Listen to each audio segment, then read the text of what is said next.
Guys, it's Sarah and I am here with a page kit, and I have not done a page kit for quite a while. I know I had been putting some up and those were some that I did a while ago, so um, it felt good to get back to this album and this project. So today I'm going to be scrapping about the Granary burial ground in Boston. It's one of the most famous burial grounds in the city. It has some pretty famous historical people who are buried there. So when we went in 2018, Josh and I walked around and took some pictures and stuff. So it was really neat. And this is all going to be kind of green and gray. And I had pulled, quite a bit of paper. I don't use all of them though. I kind of go a little bit more. I go with these two for sure. And then I have this little strip here that will give it a good separation. And then I'm going to use my scraps and then that's it. And then I did back my photos with green cardstock. So I don't end up using the green polka dot, and I use a little bit of just a solid gray for my journaling spot, but that's about it. So I'm going to go ahead and cut this down. That's going to be my main background, and then I'm going to cut a strip of this paper here. So this is a gray kind of starburst, and it has green in the centers of the stars. So it ends up going pretty nicely. So I'm just going to put this on the left-hand side of the layout, and then I'm going to use the green strip that has almost like a white stitching down the middle of it, if you will. And I'm going to use that to separate it. And I thought that went nicely because, not only is it green, but it almost represents like a walkway, if you will, like a little street or something with the stitches in the middle, and there were a ton of walkways throughout the burial ground that you could walk around and stuff. So I thought it kind of went nicely. And that's going to be my main background. And I'm going to grab some distress ink and black soot because for my scraps, I definitely need to have some inking along the edges of them to help them stand out a little bit, because they are, as you can see, they're busy papers going on busy paper. So I want to make sure that, they have a separation. These are just printed on scrap pieces of paper, and they almost look like directories, which I thought went really nice as well. And then this one is just stripes, but the other one has a very vintage feel to it as well, with some writing on it. So obviously the writing is not important, just the look of it. But I'm going to use these to ground my photos. So I'm going to have the 3 along the bottom. One of them is the Granary sign and information about the graveyard. And then the other 2 are grave markers, along with the one on the top. And I'll talk about those in a second.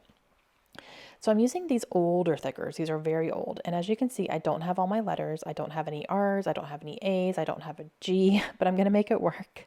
I am definitely MacGyvering these. As you can see, I took like a little dash almost, and I cut it up into a couple different pieces to use P's to make R's, and then upside down V's for the A's. And you can do this with foam thickers, especially dark colored foam thickers. You can't really tell that I'm piecing them together, especially when they're on the layout. Chipboard is much harder to do that. I don't usually manipulate chipboard unless I'm making a Q into an O or something. That's something that I'll do often because I'm just cutting off a piece. But like trying to piece them together like this with chipboard, you can definitely tell more, and it doesn't look quite as nice. But with foam, you can really make it work. And I think I made these work. I don't know that I'm going to get much more out of that package, so that might become a package where I'm using it as dimensional adhesive, but we'll see. Okay, so I'm going to go ahead and start putting these down. I have this little strip of washi that I'm using, and I cut it in half, so I'm going to use a little bit on the bottom part and a little bit on the top part here. And then this is a banner. It says "So Amazing" on it. And then this is a little banner as well that I'm going to go ahead and put on the top here.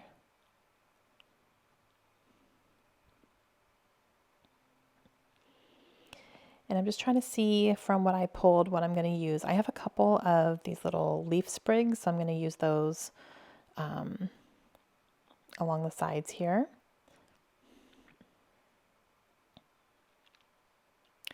And then these labels, I thought about writing the names of the graves on here, but the texture of them, I don't really think I have a pen that's not going to smear on it. And the more I thought about it, the more I was like, do I need to do that? Because you can clearly see in the picture whose graves those are. So I don't think I need to label them. So I'm just going to use them as colored accents, if you will. So I'm thinking about that right now. I'm trying to figure out, do I really want to label them? Because I can definitely see them. I don't think I need to,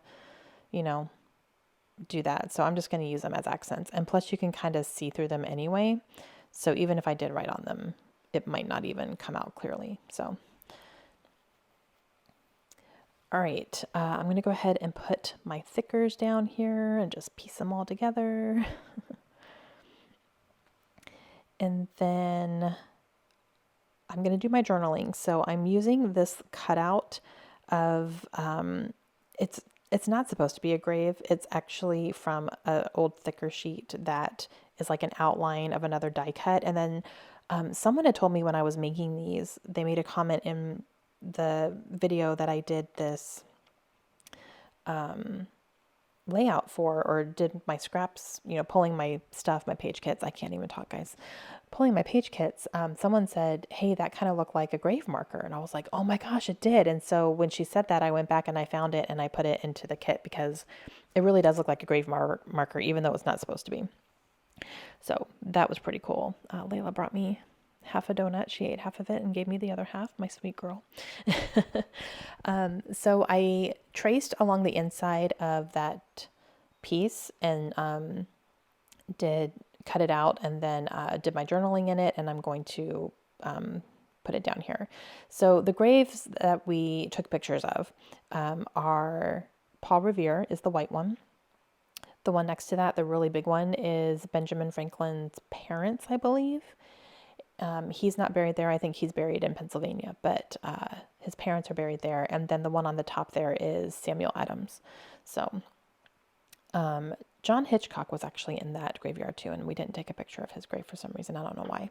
But lots of historical figures are buried in this graveyard, so it's pretty cool.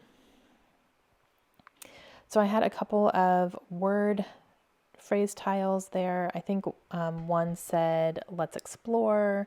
I think one says, remember this moment. And then I put a little hello there, arrow on top. And now I have some brads, and I'm going to use these like enamel dots. These are really cool looking brads here. So I wanted to make sure I used them up. And so I'm using my paper piercer to put these through. It's been a while since I've actually used brads. So I'm glad I ended up using them.